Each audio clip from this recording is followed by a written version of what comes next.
নমস্কার। রান্না করেছি জাউ ভাত সবজি দিয়ে।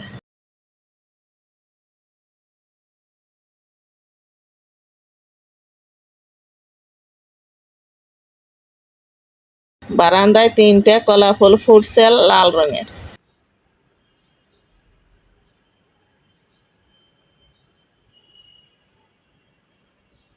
যে জল বসিয়ে দিয়েছি, এখন চাল ধুয়ে দিয়ে দেবো। আমরা যে রেগুলার ভাত খাই সেই চাল।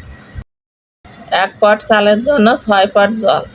এখানে যে 4 রকমের সবজি কেটে ধুয়ে চালের ভিতরে দিয়ে দিয়েছি।